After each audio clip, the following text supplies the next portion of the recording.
Say something, I'm giving up on you.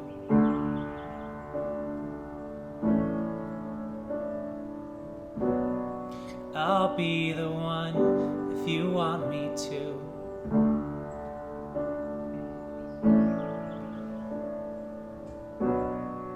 Anywhere I would have followed you.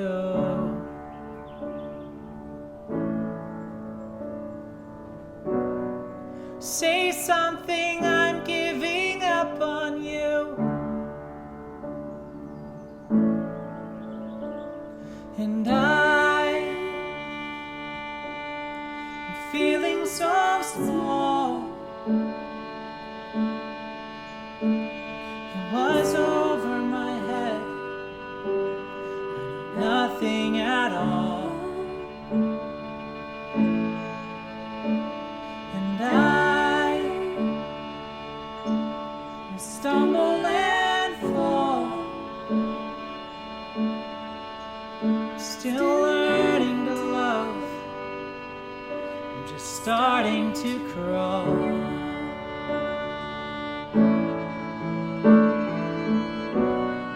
Say something, I'm giving up on you.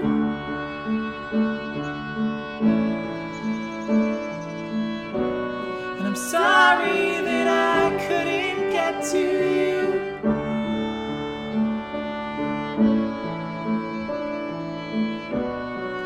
Anywhere I would have followed you.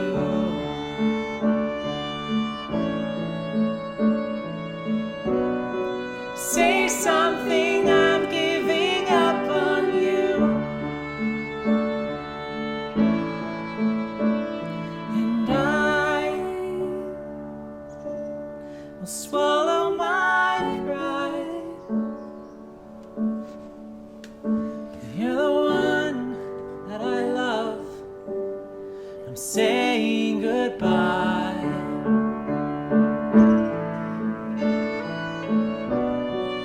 Say something, I'm giving up on you.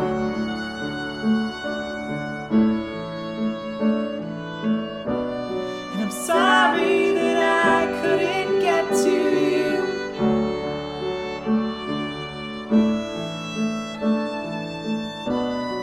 And anywhere I would have followed you. Whoa. Say something, I'm giving up on you.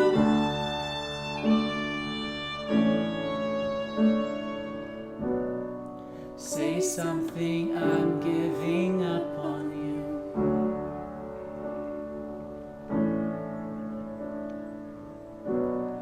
Say something.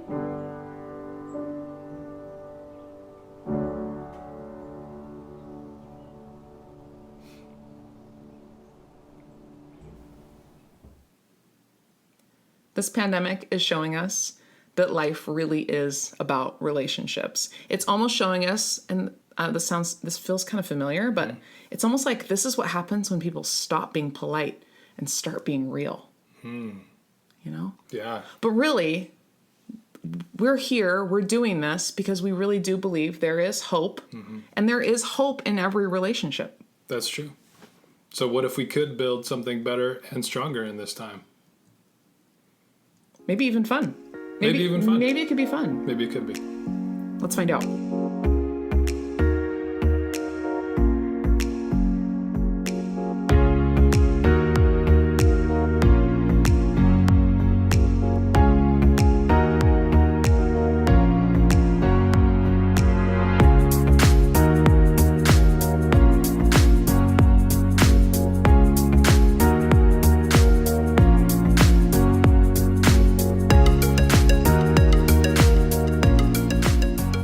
Welcome back to another episode of Together for Salem.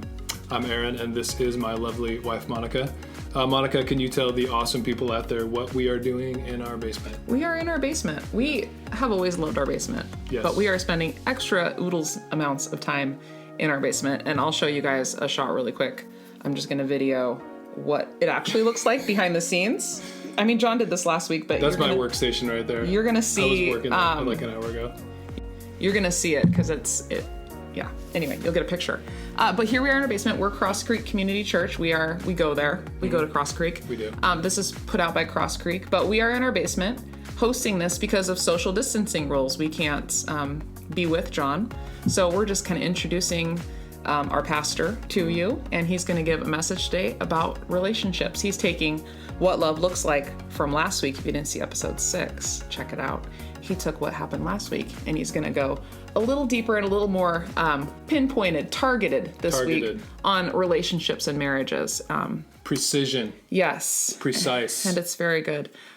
So we're excited about that. But I just want to commend you. Me? Yeah. Oh, you did something really great this week. A few things, laundry and dishes included. But I cut my hair this week. Yeah. And you came up, and I think you handled it really well because I was at my computer working, and I think I had to bring it up. You did have to bring it up. I brought it up, which I noticed fine. before you brought it up, though. I did. And you said that, and I believe you. I'm telling the truth. Yeah. I wouldn't lie about this. But you said it looks nice. Uh-huh. And also the thing that you made me laugh because you said, "Oh, I thought you just washed your hair." Like, I haven't been washing my hair. But it made me laugh because I was like, okay, that's good. If it was like a super noticeable haircut, I mean, we could do like a side-by-side from last week to this week. Yeah. If it was super noticeable, that'd be a problem. Like, it's almost good that you didn't notice. That's So it's just a nice trim. kudos. And it looks good. Yeah. You know, thanks. Yeah. Sure. It's not a mohawk, but It's not a mohawk. Yeah. Sorry. to each his or her own. I know. Sorry. Yeah. We had some talk about that, but it didn't happen. So kudos to you. That was just one relationship thing that happened this week. Yeah, of many. One of many. Yeah. And, you know, you're experiencing it too, whether you're married or dating or single or retired or whatever. We're all experiencing relationships at a whole new level. Totally differently. So we hope this next part of what you're about to experience is super-duper helpful. That's our goal. We would love to hear from you. So part of, I don't know, if you're not a church person, that's great. That's why we're here, is for unchurched people who don't want to go to church. That's Cross Creek. So, but when we were meeting in a building, we could see your faces. Like, we could hear, you know, your laughter over coffee and snacks. John could see your faces in the audience, but it feels like a lonelier experience than it usually is. So what we would love for you to do is comment below. Let us know you're listening. Let us know you're here. You can do it on YouTube or Facebook. You can also send us a message. And before at Cross Creek, when we had new guests, we would give out gift cards for coffee. We haven't been able to do that. So if you're new and this is your first time watching, or you've been watching but you haven't let us know, we can send you a gift card. Like, we can send you an e-coffee card. So do that at this website right here. Let us know you're watching. We'll send you that welcome gift. And it'll just be more encouragement to know that we're not alone in this, because we're together. That's right. Right. But first, we're gonna play a game. So we're gonna do a quick game, and then John's gonna talk. It's game time? Game time? But it's called Whisper Challenge. It's called the Whisper Challenge. Enjoy it, and we'll see you on the other side. Okay. Can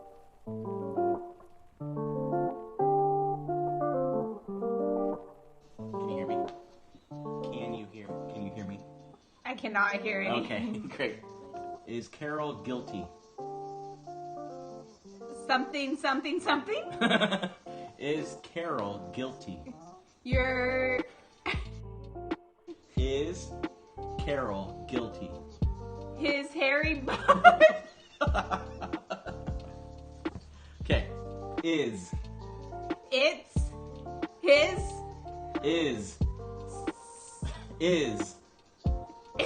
Yes. Is Carol. Is Harold? Carol. Is Harold? Carol. Carol? Yes. Is Carol guilty? Is Carol singing? Guilty. Interesting? Guilty. Did Carol kill her husband? No, close. Is Carol guilty? Guilty. Yes. Is Carol guilty? Yes. I can't hear you. You can hear me? Okay. Can you hear me? No? Okay, let's test this out. I know you wet the bed last night. No? Okay. Alright. We need groceries. What? We need groceries. We need groceries. Yes! Alright, give me Okay. Don't forget the wine. You flushed the wipes. Don't forget the wine. Do it again. Don't forget the wine. Don't forget the Wine. wipes. Wine. White. Don't forget the wine. Wipes. Hey, you've said that. I thought we were doing a theme here. Okay, you ready? It's nice and loud. Can you hear me? First one. Distance learning sucks. What? Distance learning sucks. Lindsay Lohan sucks? She does, but no. Okay, next one. I'm not getting that one. Okay. Ready? Do you want to zoom?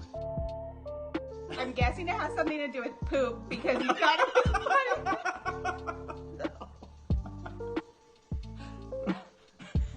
Do you want to zoom? Do you want a scoop? Close. Do you want a poop? No. Do you want to zoom? Do you want to sleep? No. Zoom. Zoom. Zoom. Do you want to zoom? Do you want to zoom? Yes. Give me that. Shelter in place with me. One more time. Shelter in place with me. Something plays with you. No. Try again. Shelter in place with me. I'm so serious. Plays with me. Alright. Not plays with me. Alright, next one. I'm not good at this. Can you hear me? Look at me. Stay 6 feet apart. Persimmons. What? Stay 6 feet apart.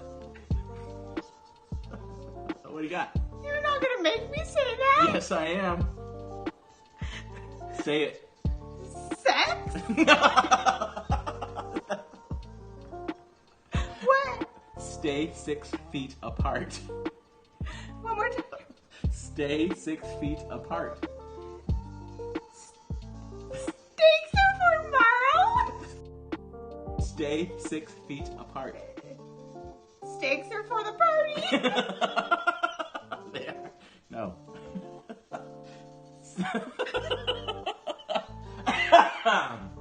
Stay 6 feet apart. All I can see is steaks.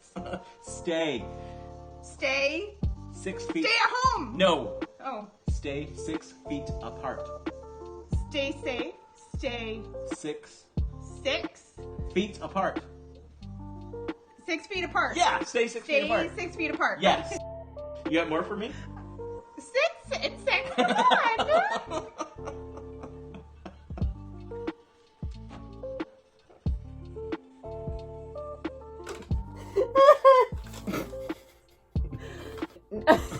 No, I can't hear you. Okay. Okay. Do I look fat in this? Trailer something. No. Do I look fat in this?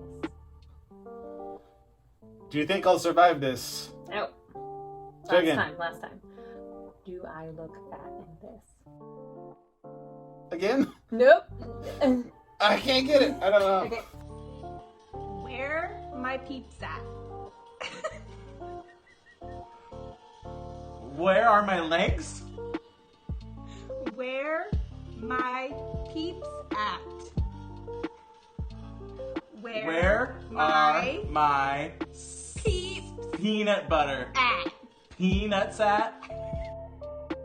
Where are my people at?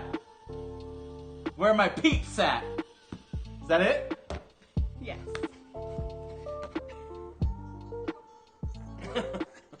Sorry, Monica. Last one. You ready? Okay. Date night Tuesdays. Again. Date night Tuesdays. Again.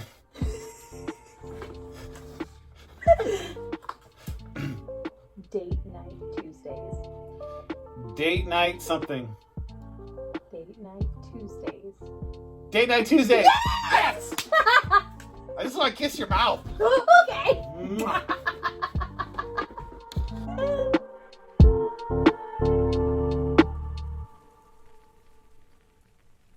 Hey, welcome to Together for Salem. It is good to be seen by you, and we're outside because quarantine can drive you crazy, right? Like that game.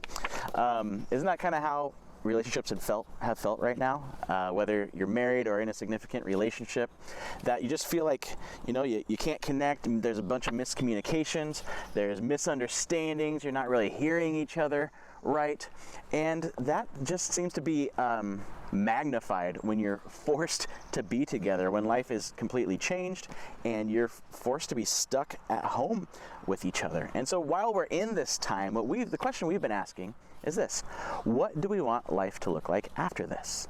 How could we use this time of major life change, of being cooped up, to actually improve life now and to improve life after this, to improve ourselves, to improve our relationships, maybe even through that to improve our community?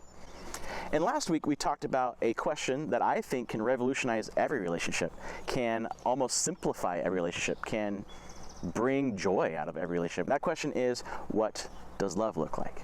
In every situation, whether you are feeling it or not, you ask the question, what does love look like? That's a good question, but I think we can drill down a little bit deeper. And what does that specifically mean? And what does that specifically mean for marriages? What does that specifically mean for significant relationships where you are committed to each other? And here's the thing, you know this, I know this, every marriage, every relationship is different.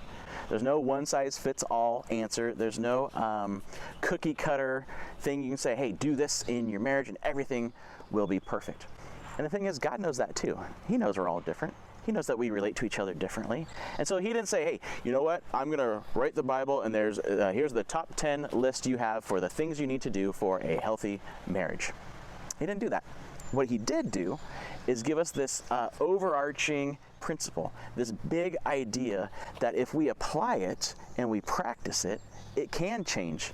It can improve every relationship. It can make our relationships, our marriages healthier, a source of happiness and joy instead of frustration. Because what if we could use this time not to just survive our marriages, survive our relationships, and hopefully come out and still like each other, but actually use this time to improve them, to have the relationship you've always wanted.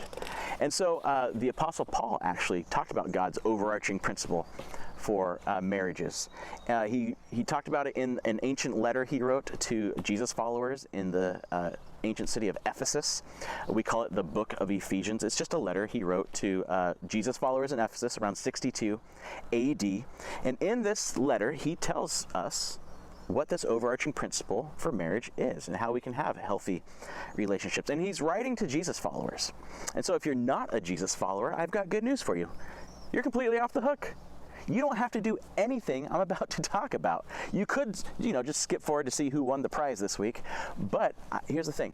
Whether you believe Jesus is the Son of God, rose from the dead, or any of that, what we're going to talk about, I think, can change your life, can change relationships. You don't have to believe Jesus is God for this to actually help. So I would recommend sticking around. But he's writing to Jesus followers, and this passage we're going to look at actually might be one of the reasons you don't want to be a Jesus follower. Might be one of the reasons you have given up on Christianity or don't even want to explore Christianity in the first place, because the passage we're going to look at has been abused, misused, weaponized by people like me, by pastors for years. But that wasn't the point of this passage. In fact, here's the thing. Most of the things people don't like about the biblical writings come from someone else abusing the biblical writings. The stuff you don't like about it is probably because it's been taken out of context. Somebody's abused it. And this specific passage is usually abused by a man trying to have power over a woman, which is the exact opposite of why Paul wrote it and the exact opposite of the meaning of this passage. Because here's the thing, usually people start the passage right here. This is where you start hearing the sermons, and you know, here's where you usually start is, for wives, this means submit to your husbands as to the Lord. And all the women go running for the hills and saying, I don't want to be a part of anything like this where I am forced to submit to a man just because he's the man. But that's not what Paul's saying. See, Paul actually started this conversation earlier, a sentence earlier, where he says this.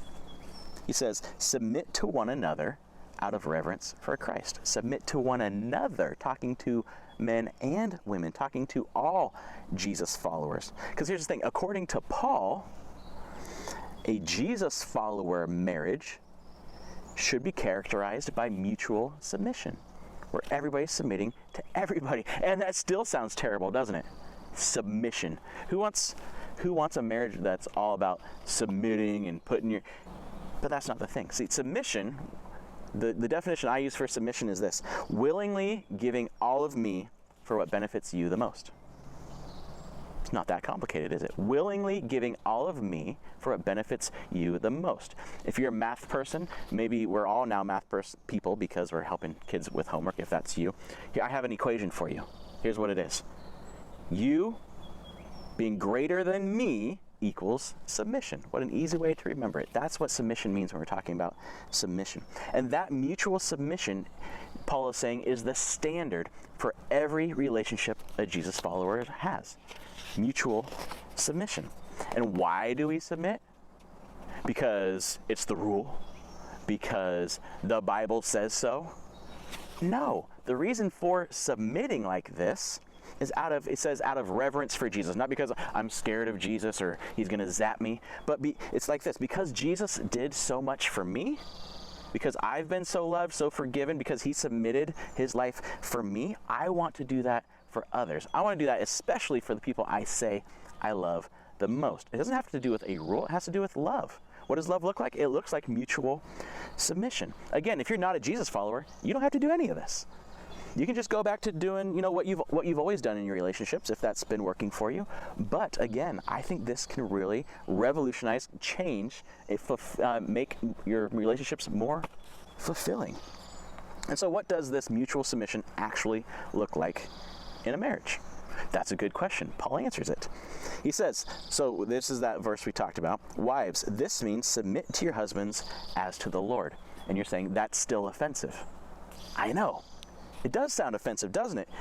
It was even more offensive when Paul first wrote it almost 2,000 years ago. But it was offensive for the opposite reason. See, that offended men because they're like, submit. Paul, you're going too soft. In our culture, women obey their husbands. The man is in charge. Either the husband or the father is in charge of the woman, and they need to obey. This submit, that's too easy, too namby-pamby. But here's the thing, Christianity, people don't seem to know this, but Christianity actually elevated the status of women far beyond what they had experienced before. Women's rights comes out of the idea that everyone is created equal. Everyone is loved by God equally. Everyone submits mutually, equally. And so that's what Paul's saying. That's why it was offensive to people reading it. See, because submission isn't about I have more power than you, I'm greater than you. Submission, that's obedience. Submission is a choice between equals. See, if you're not equal, it's obeying. King, servant, parent, child, you obey because they have the authority. But with submission, it has to be equal. I choose to put you first. And so Paul is saying that in a Jesus-following marriage, an equal wife chooses to submit to an equal husband. Not because he deserves it, because he probably doesn't, because he's human. And it's not because he's the man. She submits because that's what love looks like. She puts his needs above her own. Submission, giving up what you want right now for what's best for them. But here's the thing, Paul doesn't just, say, women do this and guys, you're off the hook. He actually goes even more in depth for husbands. Here's what he says next. For husbands, this mutual submission means love your wives. That's easy, I love her. Not so fast, pal. Love your wives just as Christ loved the church. He gave up his life for her. See, love, that sounds easy until you actually know what love is. Love is a choice. Love is an action. Love is putting people's lives above your own. Just like Jesus did. How did he submit? He submitted all of himself for the world he loves. He served. The one who deserved to be served by everyone chose to serve everyone instead. He submitted his rights, his needs for us because he loved us. He showed what love looked like. And that standard is the standard Paul is saying a Jesus-following husband needs to live up to. You give yourself up for her. That was ridiculous in that culture. That was offensive in that culture. Think about this culture. Most marriages were arranged, and they weren't for, ooey gooey love feelings. They were for producing children so that there was an heir, so that the society was strong. For the Romans, women could sometimes own land, but they were under the authority of their father or their husband. Sometimes when they're married, they're under the authority of both of them. They didn't have rights. It wasn't she needs to be loved and her needs go before yours. She was there to fulfill your dreams, to fulfill your desire for offspring and a big name. For the Jews, it was the same thing. Women didn't have rights. They weren't even allowed to testify in court. Their word was meaningless. The husband could divorce his wife for any reason he wanted. In fact, when the disciples were like, hey, Jesus, what about marriage and divorce? And he said, you really shouldn't divorce your wife unless there's she's been cheating on you and stuff. And they're like, are you serious? That's the only reason? Then nobody should get married. And he's like, yeah, it's hard. You need to know what you're getting into. And so this whole idea of mutual submission, it sounds difficult, doesn't it? Because it is. But here's the thing, when we ask what does love look like, if you're a Jesus follower, the question isn't what does my love look like? If you're a Jesus follower, the question is what does Jesus's love coming through me look like? It's not my love, it's Jesus's love. In fact, earlier in this passage, Paul tells us what that is. He says, be filled with the Holy Spirit. You're not relying on yourself, you're relying on God's love to come through you. You rely on the love of God living in you to submit yourself to what benefits the other the most. Now that might all sound good and you might be like, oh, I love that idea. But either right now or in a couple minutes, you're gonna be saying, yeah, but you know what? I got a problem with that. And that's totally normal, that's totally natural. I think the main question that comes out of this is, but what about me? What if I'm the only one doing this in the relationship?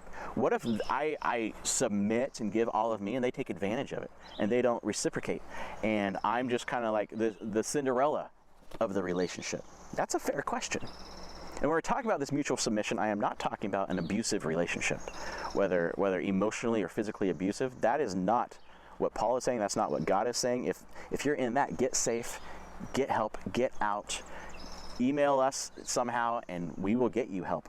That's not what we're talking about, where you have to stay and submit no matter what. What he's saying is choose to submit, choose to love. And it's normal to think about the what ifs of you being the only one, of getting walked on. But submission is a result of trust. Not that you trust the other person, because you can never fully trust the other person, but trusting God. Submission comes out of trusting God. If you have your identity, your worth coming from your Heavenly Father who loves you perfectly, you don't have to worry about what about me, because He's taking care of you. He loves you. He is looking out for you. And so you're free just to love and trust God to take care of you. You don't have to fight for your own rights because God is fighting for you. You're free to choose love. And that takes a lot of trust. And trust takes a lot of practice. And so start small, pray, ask God to give you that trust so that you can submit. Rely on Him to do it. Don't force it, just rely on Him to give you that love. And then reach out to a trusted friend and talk about this. Talk about, hey, I'm having trouble. Can you pray for me? Can you help me? But here's the thing, love has no loopholes. There's no easy way around asking what does love look like and choosing to submit. And so husbands, how do we mutually submit? How do you give your life up for her? Whatever life is to you, That is second to her. Yes, it's easy to say, oh, I would die for her. But would you die daily? Would you let your desires, your dreams, your hopes for the future, would you let your career die for her if you needed to? That's love. And that takes strength. And that takes maturity. And that's why marriage is for men, not for boys. Because it means choosing to die daily for her. And wives, what does that look like? What is mutual submission? Maybe it means, when other wives are bashing their husbands, you don't participate. Maybe it means appreciating your husband in public and privately, talking good about him, showing him what the good things you see in him. But for both husbands and wives, here's a good principle. Celebrate progress and let go of perfection. This is something we can never perfect. But if we celebrate the progress, if we look for the progress in each other, we look for the good in each other, we can celebrate that, and that will encourage us to mutually submit. You choose to see them as they are trying to be now, not as they were in the past. And so wives, think about it.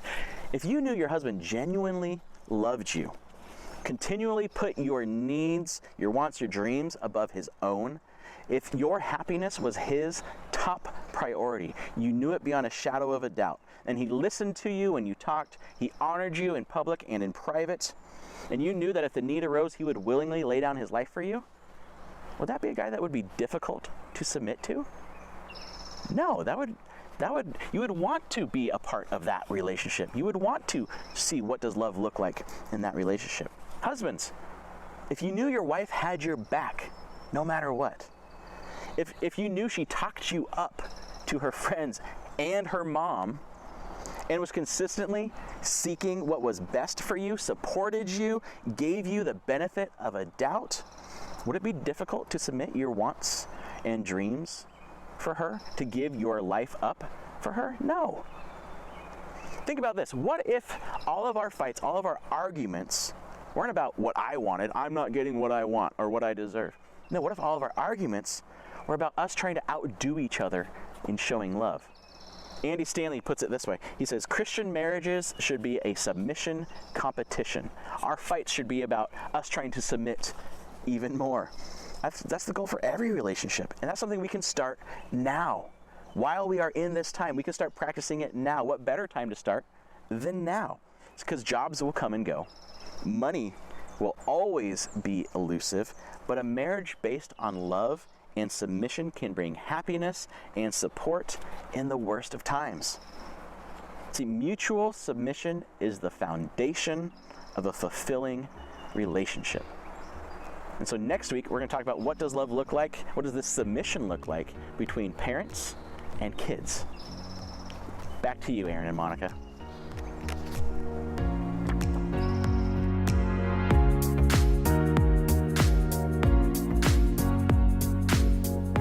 Thank you, John, for that. I'm a parent, so I'm looking forward to that message next week for sure. Should be good. But it's the time in the episode where we get to give away a prize. This week's prize is, you can't have this mug. Sorry, this is my mug. But it is to Acme Cafe, which is not trying to play favorites here, but it is my favorite place in Salem. But anyway, it is. I know I probably shouldn't do that. But anyway, this place is awesome. And the winner this week is Donna P. Woo! Donna P, congratulations. You will also be dining out contactless or whatever from Acme this week. So enjoy that. If you want to bring by some fries. Anyway, we'll take them. Monica, what are people going to win next week, and how they can do that? Yeah, how can they? Can I just give a quick shout out to all of the previous giveaways we've done? So I just want to list them off really quick. You're just bummed because you didn't win that one. Yeah. But I'm hoping I win next week, because next week is North Fresh Sushi. Mm-hmm. Our friend Jeff has a food truck at the yard, and it's called North Fresh Sushi. That's a mouthful. Try to say that 3 times fast. North Fresh Sushi. North Fresh Sushi. It's delicious. It's amazing. It's high quality, amazing goodness. Mm-hmm. We're giving away a gift card to North Fresh sushi. Or we're not, if I just take it. Or maybe you'll comment below and You'll have win to the watch next raffle week and see how the sushi was. giveaway. Yeah. All you have to do is comment in the video. Maybe you've already done that because we asked you to do that at the beginning. But you just entered a giveaway for North Fresh Sushi. So comment on the Facebook video or on the YouTube video, and we'll enter you into that giveaway for North Fresh. Super excited about that. All right, so that's it. Thank you so much for coming to our house and listening to this. If you listened to the whole thing without scrubbing through it, extra kudos to Bonus you. points. Next week, we're going to be talking about parenting, which is going to be helpful whether you're a parent, a grandparent, or maybe a future parent, maybe even a kid. If you're a kid watching, Yep. you're going to get some helpful tips too from John. So we are so glad you're with us. So glad you came.